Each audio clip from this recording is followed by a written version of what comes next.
Hello, it's the Fat Boy back with another My Team episode after the newly released 1.08 patch. When I mean by newly released, I think it was 4 days ago, 3 days ago. As you can see, we are back to our DPB Motorsport colors as Benetton, quote unquote, have dropped out of Formula 1.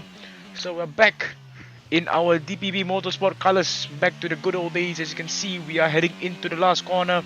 DRS open, and before we get to anything, be sure to like, subscribe and turn on notifications in order not to miss any future uploads. As we cross the line, we are 4.5 tenths short of Fernando Alonso's lap, and not a bad start since the Alpine is very fast compared to our car. And actually heading into our second lap, we are P14. We've been demoted to P14, and I think the AI was too low because obviously with the AI nerf heading into this new 1.08 patch, obviously we're gonna have to bump up the difficulty a little bit more. As you can see, we made quite a significant improvement up to P10, 1.5 tenths slower than Esteban Ocon. And obviously, as you can see, the AI difficulty needs to really be increased. As you can see, we are 5 tenths behind, in front of Richard Verschoor. So we're gonna have to increase the difficulty by 5 tenths if we want to make the race as realistic as possible in terms of R&D performance. And now, as you can see, heading into Q2, after much consideration, I've decided to retire from Q2 and start from P16 instead of trying to get into a high position and maybe get into Q3. So as you can see, we're going to be starting in P16 on the 8th row of the grid. Richard Verschoor will be one grid spot behind us, and obviously desperate times means desperate measures, so I had to retire. But obviously this is not the end of the day, as obviously we have 29 laps in this Australian Grand Prix. Be sure to stay tuned for that after the race introduction, and I'll see you there. Goodbye. Hello and welcome from Melbourne, a track modified since we last raced here in Albert Park, and I think with the changes, it's going to be a classic.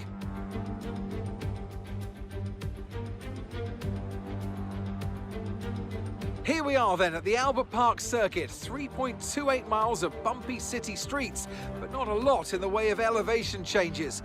The circuit goes all the way around the lake, taking in 14 corners. Note the DRS zones into turns 1, 3 and 13. They'll offer our drivers a number of good opportunities to overtake. It's time to see how our drivers are stacking up after yesterday's exciting qualifying session.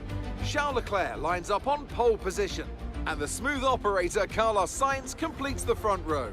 Moving on to the rest of the grid, we have Verstappen, Perez, George Russell and Hamilton, Norris, Fernando Alonso, Bottas and Pierre Gasly, Ocon, Mick Schumacher, Daniel Ricciardo and Tsunoda, Magnussen, Black Mamba, Richard Verschoor and Sebastian Vettel, Stroll, Joe, Albon and Nicholas Latifi. It's almost time for those 5 red lights to go out then. Let's see who can prevail today. Natalie Pinkham joins me once again in the commentary box. It's fantastic to have you with us today. I'm curious though, how do you think the drivers stop those pre-race nerves from becoming overwhelming when you're lining up on the grid? Well, I imagine they'll be starting to feel the adrenaline as they anticipate the rundown into turn 1, a bit like preparing to go into battle. The unknown situation will bring nerves, but that's a good thing. It'll keep them focused on the moment and on their surroundings as we build towards the start of the Grand Prix.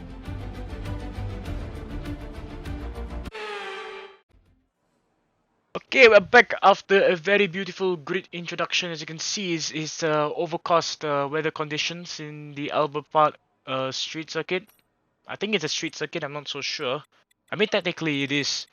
So as you can see here, we are going to go 13 laps on the mediums and the final 16 laps on the hard compound tires, with 29 laps of fuel, around 29 laps of this circuit.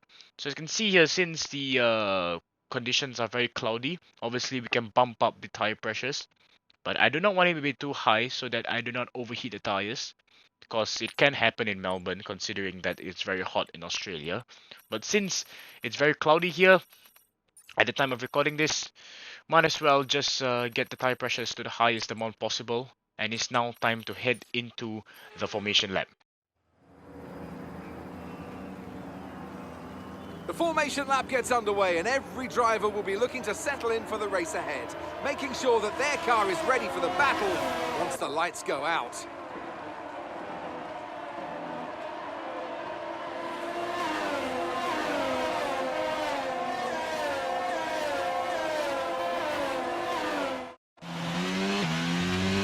So as all the cars take their positions on the grid, the teams will be hoping their strategies pay off for them in today's race. The question I'm asking is which teams have got it right, and which ones have got it horribly wrong?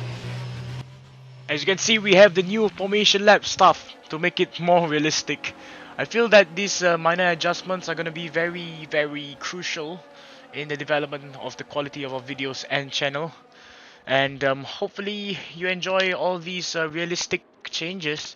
As you can see, everyone is on the grid, and considering that I have not done live commentary for quite a while, it might be very rusty, so do forgive my errors in my commentary in the near future.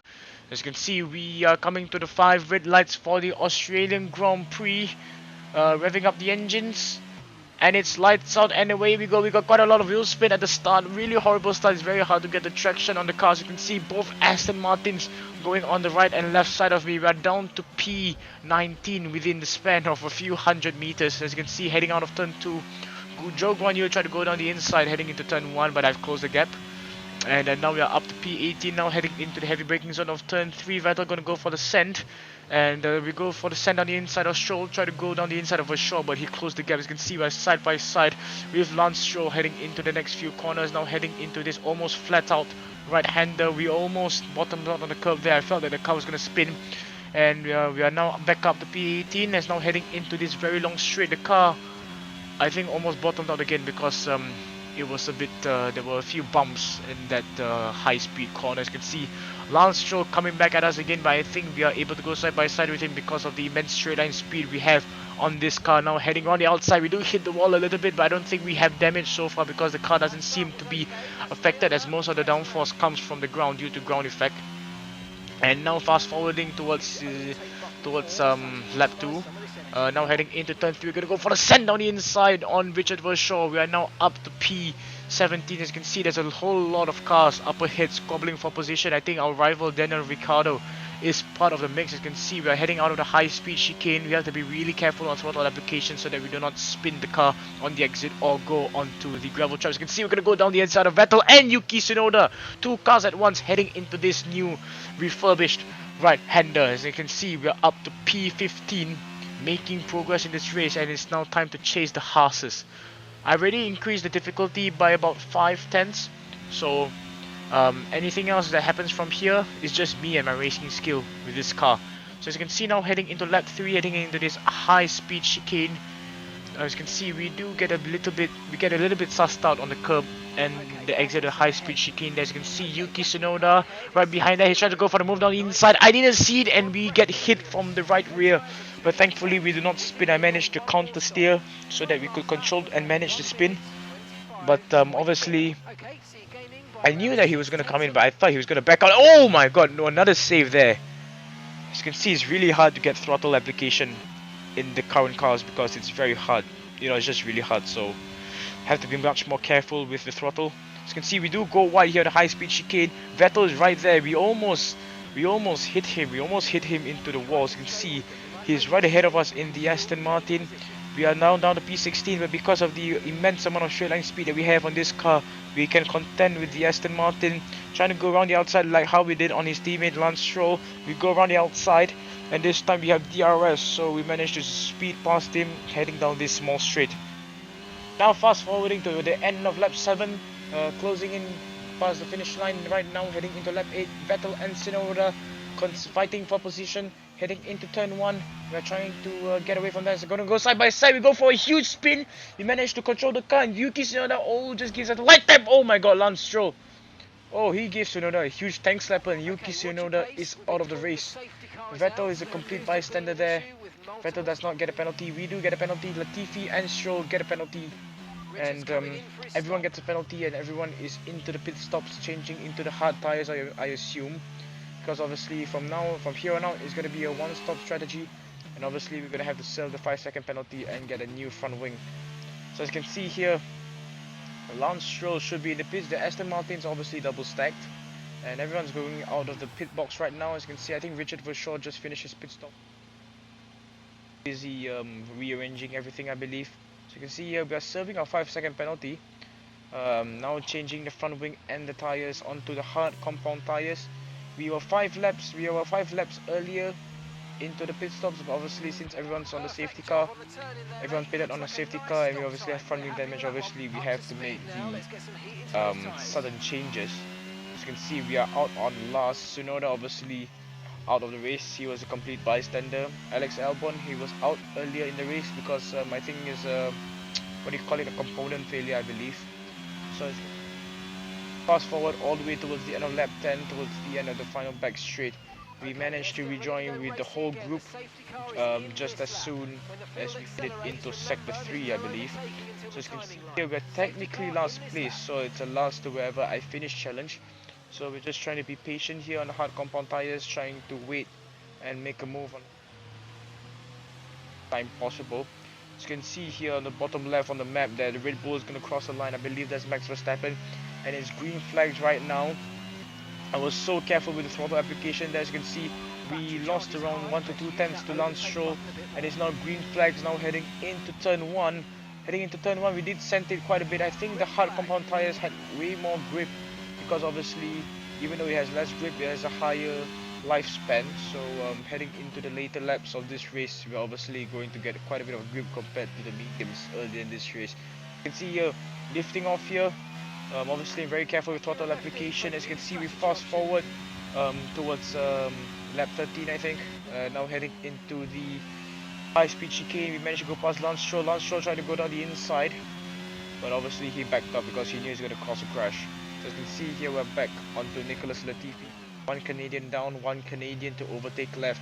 As you can see, Gautier standing strong in P18, trying to find a way to get past him. Obviously not now. Hopefully we can get DRS later. No, in fact we do get DRS. Now Latifi, I think he had a bit of a spin there, but obviously he managed to, because he's the GOAT. As you can see here, now we have DRS heading down the main straight, heading into lap 14, now heading into turn 1. Everybody pretty much single file, and we did mount a lot of curb there, but hopefully that does not affect the flow. I don't think it did at all. So you can see here, heading into lap 3, I don't know, heading into turn 3 I should say. Now heading into the hairpin, we did go a little bit wide because obviously we locked up a little bit. So as you can see here, now fast forwarding towards the end of this high speed or medium speed chicane, I'm not sure what it is. We have DRS, we've got a much better exit, and Nicholas Latifi is going to block the outside. We're going to go down the inside last minute, just like how Daniel Ricciardo did on Sebastian Vettel back in 2014 in Monza at the De La Roggia chicane, if my memory serves me right. So now we are up to P18. Time to chase down Guan Yu Zhou. Hopefully he gives me an easier time, because despite having a better car, he obviously lacks the experience. But hopefully we can get past him just like how we did on Latifi with the DRS. So as you can see here, heading into this high speed chicane or medium speed chicane, heading into 3rd gear, I think we mounted a little bit too much curb there. So obviously we are abusing the curb mount, I think. As you can see, we go down the inside just about, pretty tight on exit, but we managed to stop the car just before hitting the curb there. So we are up to P17. No harm done to the other driver. It's now time to chase my teammate Richard Vershaw in P16 on lap 16.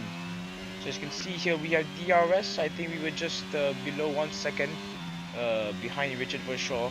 As you can see here, we fast forward towards the high speed chicane, trying to follow him really closely. It's really easy to do that now with the new cars. We almost span out, we almost bottomed out, but thankfully we did a counter steer. He's gonna block the outside, we're gonna go down the inside just like how we did on the previous 2 drivers, but this time we brake a little bit earlier than before so that we do not overshoot the apex and the exit of the corner there.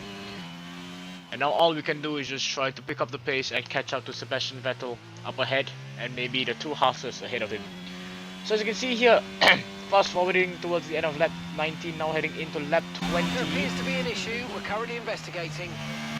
We have an issue. And considering that it's our only third race of the season, we're definitely going to suffer from this issue. Hopefully it's a fuel issue or an ERS issue, and so that I can continue fighting this race. As you can see here, the two Haasers are not that far ahead of us, so all we can do is just keep pushing and hope for the best, and hope that the issue does not become very bad. As you can see now, heading into the high-speed corner, trying to go to the exit. Oh no! Oh my lord! Oh no! It's an engine issue. We're gonna have to retire, unfortunately, and it's gonna be a DNF in this race. Our very first DNF. So as you can see, we're gonna have to accept a huge defeat, and there's our teammate going past us, and we've just completely scraped the car and the front wing, and that's gonna be P20 in this race. Technically last in my opinion, but we weren't the first to DNF from a component failure. So obviously it's fine because it's only the third race of the season, and obviously we're gonna have to keep our head up in the next few races. Let's just hope that the situation gets better. So, another fantastic victory for Red Bull today. So Natalie, what do you think helped them deliver this result? I think that smart tyre management on track and very smooth driving definitely assisted in their victory today. That combination meant they got the absolute maximum out of their tyres at all times.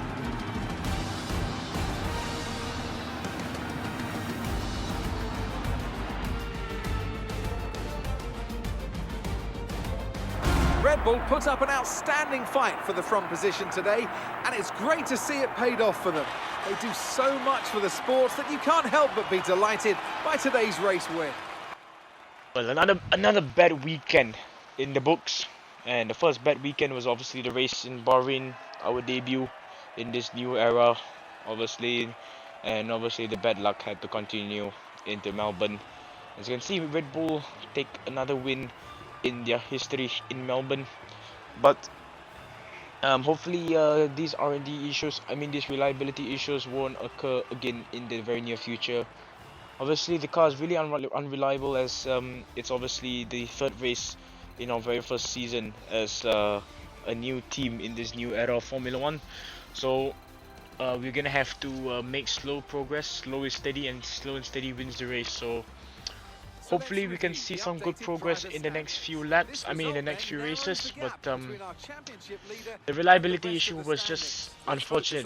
That's all I have to say. Could have been P15, maybe P14, or maybe even P13, but unfortunately it is what it is. This is racing, and obviously was an ideal situation, but unfortunately we're just gonna have to move on with life, and hope that we get a better result in the next few races. And unfortunately that's all that we have for today. Be sure to like, subscribe, and turn on notifications in order not to miss any future F1 or FIFA uploads. I'm the Fat Boy. Hopefully you have a good day after watching this, and I'll see you guys next time in the next episode. Goodbye.